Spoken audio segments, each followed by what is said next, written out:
What is up, beautiful people? Welcome to my channel. I am Clarishna, and I have dedicated my life to helping you eradicate shame, cultivate words so you can be living the life of your dreams. So today we're going to be talking about how I became the town hoe at the age of 11.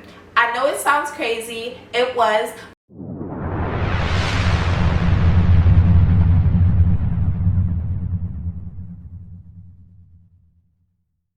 Without further ado, get your popcorn and get ready, because this is about to get juicy, teaified.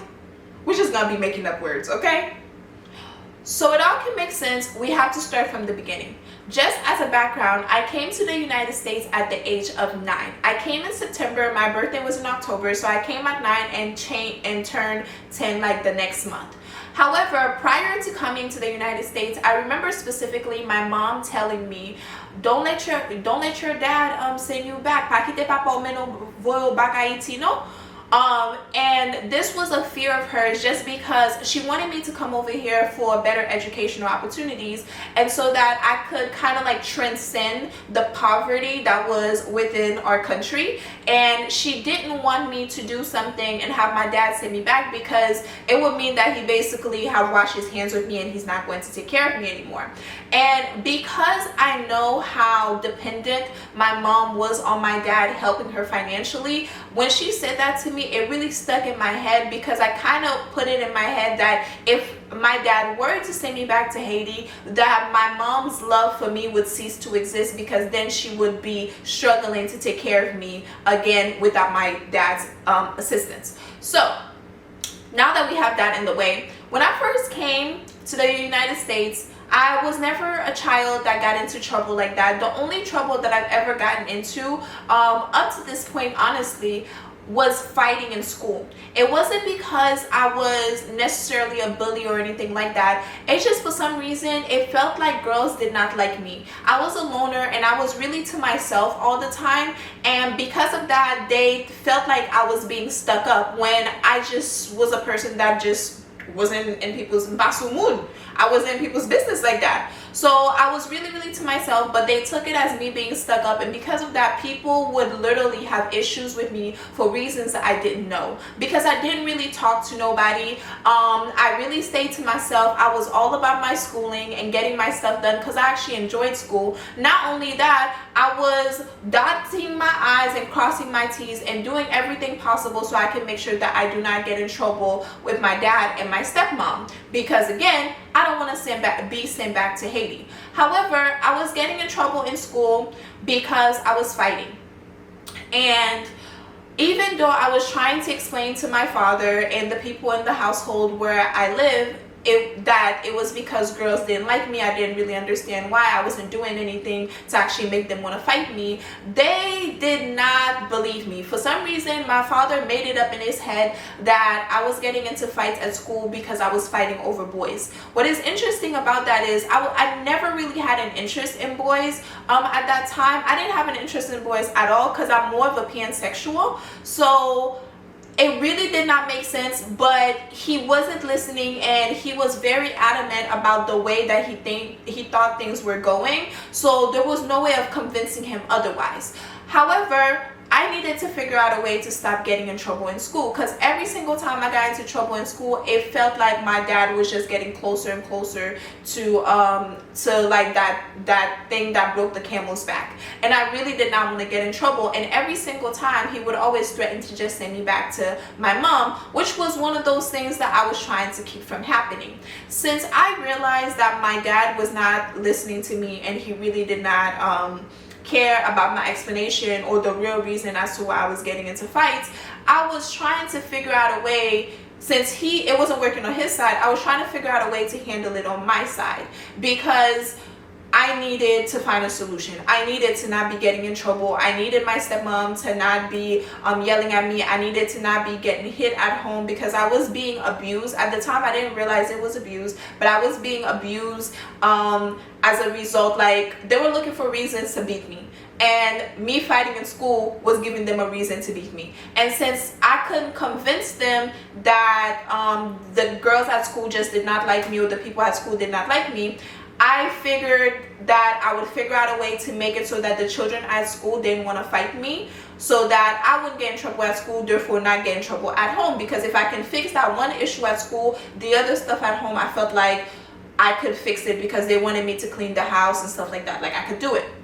So there was a church down the street, like a couple of blocks from my house, and all of the children in the neighborhood used to go to this church. And we used to go, like, I remember the first time I went to this church, I met this white lady that ended up buying me like my first jackets while being here, because that was not something that my father provided for me. But anyways, so everybody used to go to this church. But just a little bit of context prior to getting this. When I first came here, there was a girl that was also Haitian that was assigned to help me with translating the language because I did not know how to speak English. Mind you, this was 2 years before this whole town hall incident happened. She was cool. We used to walk home together. She was very different than me. Whereas like I'm a person that's to myself for the most part, she she looked for external validation. And when I was a child, I noticed it. I noticed how she moved. And when we were walking home, she would be trying to ask me to like be dancing for the boys because she wanted to get the boys' attention and stuff like that. And I was not with it. And because I was not with it, she assumed that I was judging her and I had negative things to say about her. And she made an enemy out of me. That's no problem. I really don't care. If you don't like me, you don't like me. Just leave me alone type of situation. That's the way that I am. I don't care if you like me. Just leave me alone. However, she was not leaving me alone. She was one of those popular girls, and all of her friends were popular, and because they were the popular girls, the popular guys were always around them, and everybody knew them at school, and that's the way that it was. Again, I have no problem with this. Just leave me alone. They would not leave me alone. She would tell her friends things about me. They would be trying to bully me, trying to find issues with me all of the time. However, even though she was orchestrating all of this, when she came around me, she made it seem like she was trying to help me stop the bullying. She would come to me and be like, oh, you know, if you bleach your skin, they would stop bullying you. If you wear contacts, they would stop bullying you. And at the time, honestly, I was very gullible. I really hadn't had too much street experience because I was a very sheltered child. And coming from my mom, I didn't have to deal with those things. So I really was not able to discern whether she was trustworthy or not. So I was really taking her word for it, because at the end of the day, like, I was projecting my own attributes onto her. Like, I knew that if that was me, I wouldn't be trying to harm other people. So I assumed that she was not trying to harm me. Now that we have all of that in the background and we have all of that in understanding, we can get to this particular day when I became the town hoe as a fucking virgin. I was a virgin, okay? But anyways, so on this Wednesday, I remembered I, along with my younger sister, walked to the church. Part of the reason why we like to go to the church on Wednesdays is because on Wednesdays they would give you food. On Wednesday they would cook a lot of food and all of the children would get to eat. So all the children in the neighborhood that were not getting fed or were getting fed would go to this church on Wednesdays and we would eat. So while I was over there, I remember my sister was out playing somewhere, whatever, and I was by myself, and I saw this girl who we're going to name her, I'm just gonna tell her name, Alexis. That's her name. I saw this girl. She was standing there with another friend of hers, and they were talking to some guys from our school. At this point, I was trying to reverse engineer what they were doing that made them popular, or what they were doing that made it so that people weren't trying to fight them. And I was using the stuff that I learned from studying them to try to make it so that other people would leave me alone. And one thing that I noticed is they had boyfriends. They had boyfriends. There was always boys around them and stuff like that. So I kind of put it into my head that maybe if I get a boyfriend, everybody would leave me alone. And there was this boy, he was basically in 8th grade at the time, whereas we were in 7th grade. And he was mildly attractive, I guess, or at least everybody in school liked him. So I put it in my head that if this boy become my boyfriend,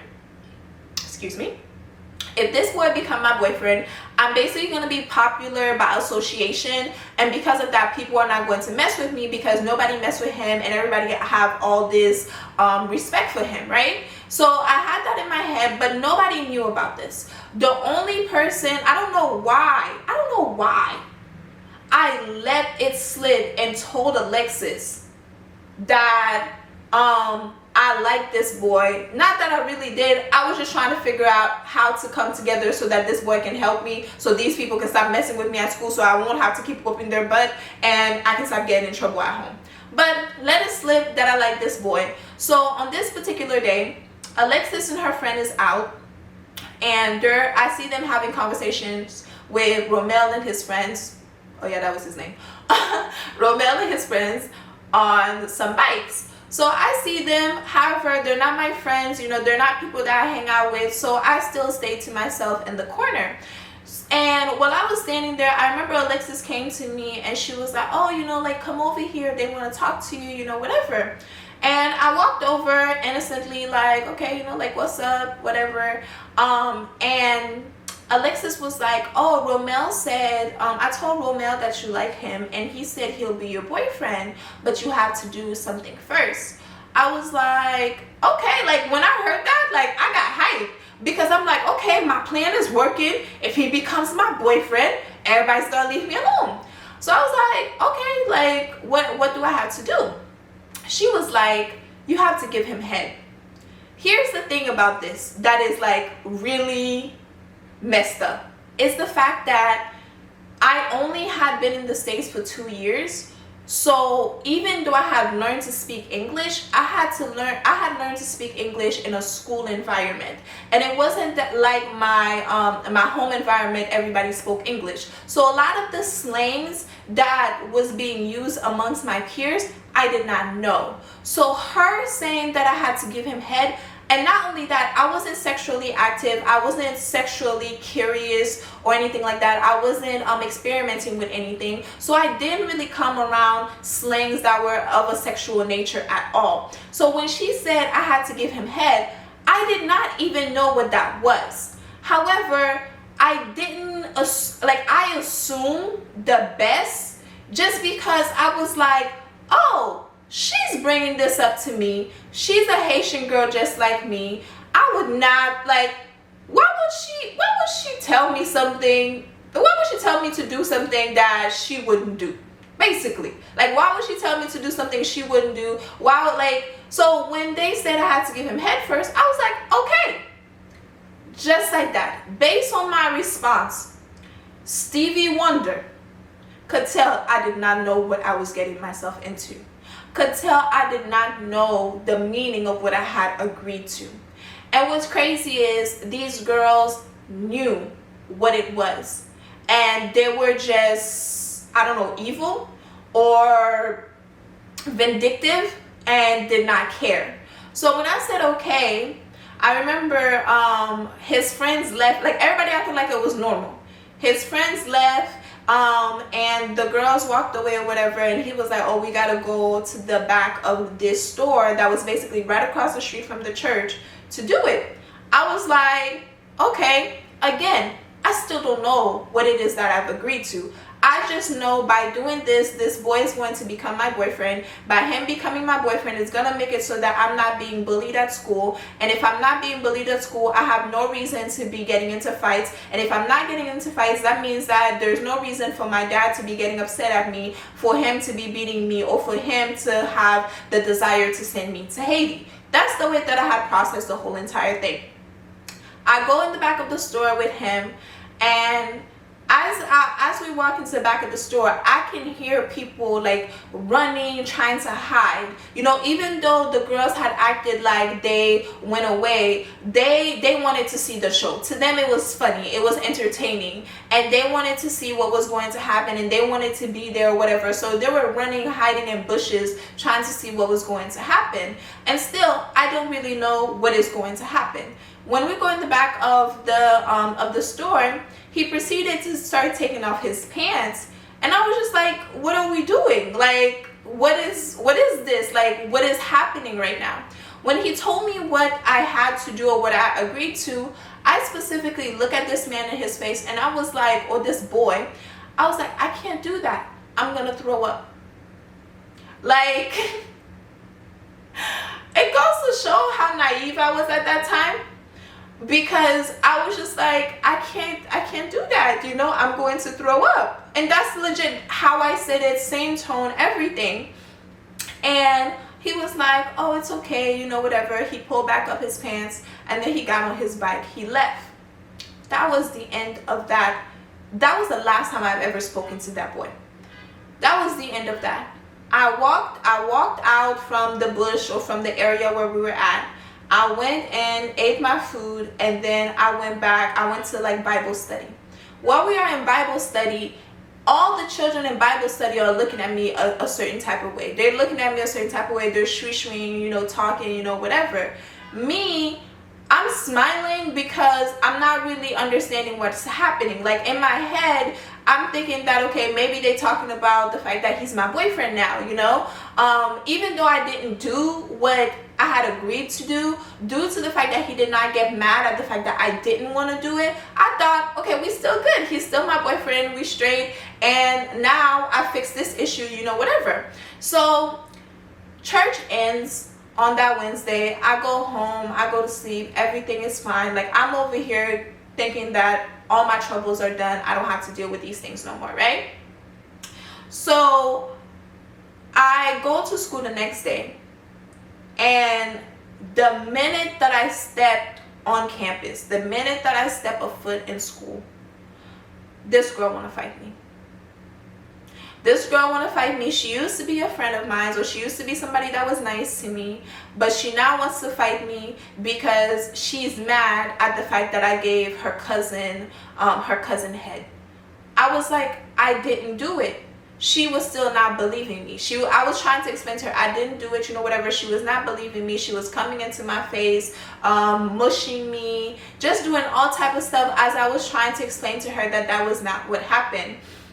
She was not listening, and she was not believing me. And everybody else in school, basically the word had gotten around the whole entire school, because I guess the girls went home, they called people, they told people, and other people told people. The word had gotten around school that I had given this boy head, and now people were either mad at me and wanted to fight me because I gave this boy head, or they were completely and utterly disgusted by me because I gave this boy head. So it was basically like split. And I quickly realized my attempt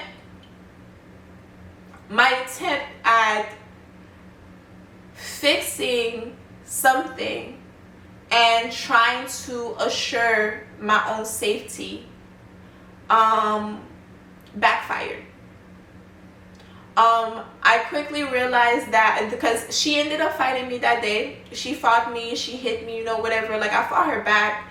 But for me to have encountered a fight the same day after I was trying to keep that from happening was really disheartening.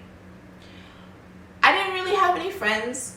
I didn't have anybody to really explain what was going on, because like my parents were not going to listen, because my dad wouldn't even listen about the fact that I was just trying to tell him that people were bullying me. My sisters were, I didn't feel like my sisters were going to listen, or I could trust my sisters, because I felt like whatever I said to my sisters, they were just going to turn around and tell my parents, and I was going to get in trouble for that. And I knew that I was going to get in trouble for getting into anything sexual, even though that was not my intention, even though I didn't know what I was getting myself into, and even though I didn't do anything. And this boy, till this day, if he ever want to tell the truth, he can tell anybody that I did not give him head. I did not give him head. I specifically told this boy I was going to throw up once he told me what it is that I had to do. But I didn't feel like I could talk to anybody about it, so I just, grinned my teeth and took it. And from that moment on, from that happening at the age of 11, I was a virgin. I was not into boys. I didn't have a boyfriend. Like, I was not out here trying to be out here in these streets or anything like that. I'm a nerd. Like, I was in school. From that moment on, I basically became the town hoe. From that moment on, everybody that saw me just felt like, or at least like that's how they acted toward me. Acted like I was just dirty, acted like I was just sleeping around, like I was doing this, like I was doing that. Like, I did not lose my virginity until 14. And you can see this video right here. Let me see. Yeah, this video right here, where I actually spoke about that experience. But I was a virgin at the time. I wasn't doing anything with boys. But from that moment on, everybody looked at me like I was just dirty, like I was just a hoe. And it went like that until the moment that I left and went to college. Because of this, nobody was into me. Guys was not trying to talk to me. Everybody acted like I was dirty, so they wouldn't try to talk to me. They would bully me, they would tease me, they would have stuff to say about me, but nobody was taking me seriously. People didn't really share interest in me. So I didn't have a boyfriend when I was in high school. I didn't really have any romantic relationships or anything like that. Not that it was allowed. And it made it so that I developed a deep shame or a perfectionist way about me when it came to my sexuality.